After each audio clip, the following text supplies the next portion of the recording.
Nigeria. Joining us to discuss further, Arise business analyst Chika. Chika, you're very welcome. Thanks for joining us. How are you today? I'm fine, thank you, sir. So what did you make of the inflation figures? I mean, I thought they were going up. A lot of analysts thought they were for April are going to go up, but they decelerated. Our economy is full of surprises. And so, of course, most of the analysts felt that the inflation will come in at 18.7, thereabout 18.8, just a little below 19%. Yes. So the fall to the 18.12, yes, was a surprise to a lot of people.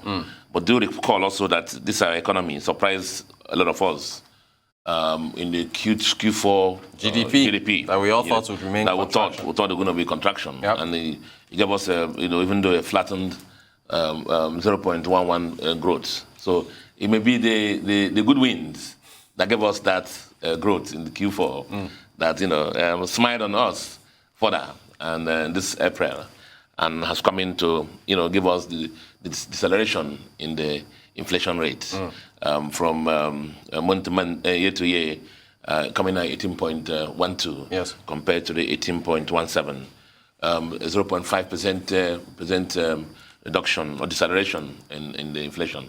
Now, don't run away from the fact inflation is still very high. Very high. What it just says is that the rate of price increase has reduced, and so it's gotten bad. That people are going to ask, what could have caused this? And it's always difficult to analyze that, because if you look at the numerous factors that could have led it to rise, you would not even think about the deceleration.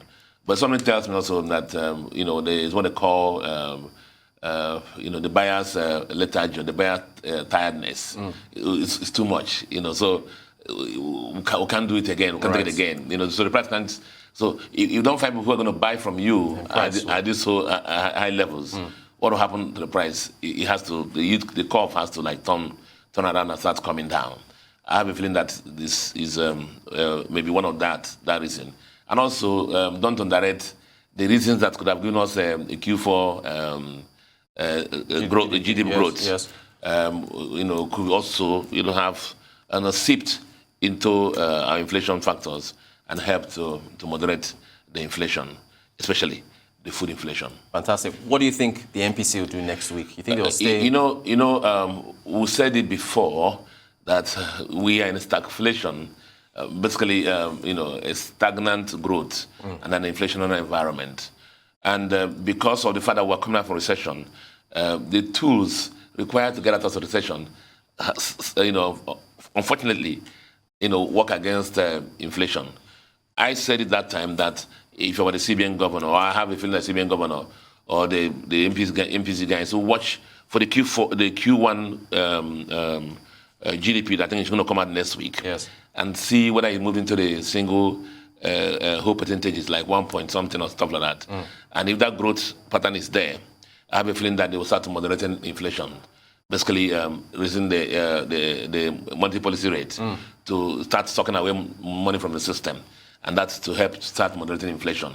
If they are going the growth trajectory now, so 0.11, and then if they move into the 1 point something, and they see that the underlying factors there will help the growth, they may start inching up the monetary policy rate. Okay. Yes, to start moderating the inflation, sucking away naira from the system and reducing the quantum of money supply in the system. You heard what happened. The tape that was played before we were speaking. The issue was that recall that what happened. Every country in the economy in the world started chasing COVID. Yes. And a lot of countries in the world. We have talked about in this program. Some people printed ways and means almost about 15% or 10% of the GDP poured into the economy.